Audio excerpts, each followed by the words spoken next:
Through the night, in the grim sight of the mind, I awake and gain sight of the conscious minds in all walks of life.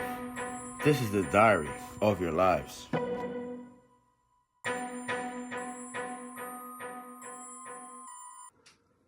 It was about people's personalities, rather, I would say better personality, rather very timid. Timid is a good word, you know. It was these two Latino men, and they actually had the same mannerisms as far as the eyes. Again, and maybe it was a third one, but the third one actually pointed out something to one of the people.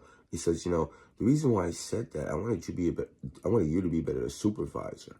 And then the other one he started, and he had squinty eyes, and another Latino man, he had squinty eyes too, and they got very, like, they couldn't even breathe. They, experienced that before, and someone really tries to be, under pressure, tries to say some words or strong in a way.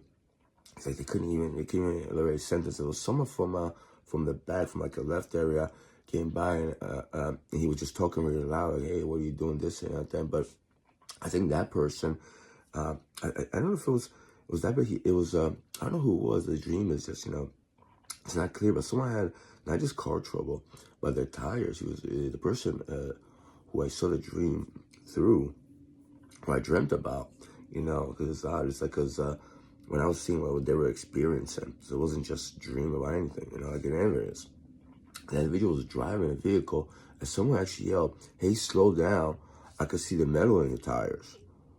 He actually had a, conscious moment. It's like, it was like metal, like, the tire, when it deteriorates, and, when the top is just shaved off from driving too much, supposedly the metal was coming out. It's very dangerous, could pop, explode, And he was on the right lane, the two-lane highway, and he was just driving fast. He could barely slow down, actually, as well.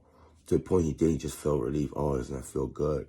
There was trucks in front of him, and it wasn't a screeching, like a stop.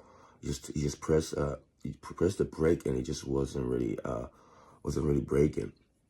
So yeah, it was that. And what else? I think that's what it was about, kind of the individual, and it was something to do with whatever job it was. The management just, they weren't really open about something. I don't know, maybe he just didn't want to come to work that day or something like that. Actually, that was somebody else. Very confusing, because that individual actually tried to call people too, and we said it was a certain service provider that was down. That was very odd, because this is like very odd, because it was my mother's phone number, which was very odd. I don't think I don't remember having that experience. It was the same number that individual called. One was with my cousin there, Adam, and he actually told my mother's number over the phone so Adam could call her, something like that.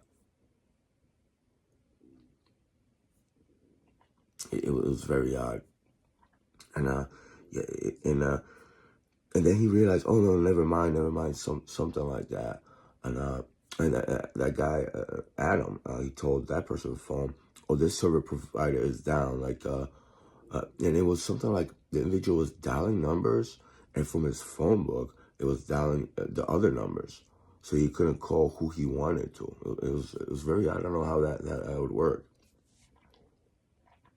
So it was just a dream about well, not just mishaps, but failures. I guess failures of a kind of technology, or was it just negligence? Negligence, and eventually failure. And it was just awkwardness behind it. I can't put it together what I thought yesterday before I went to sleep that touched on it. Yeah, I definitely write these dreams down. This one is subconscious cinema.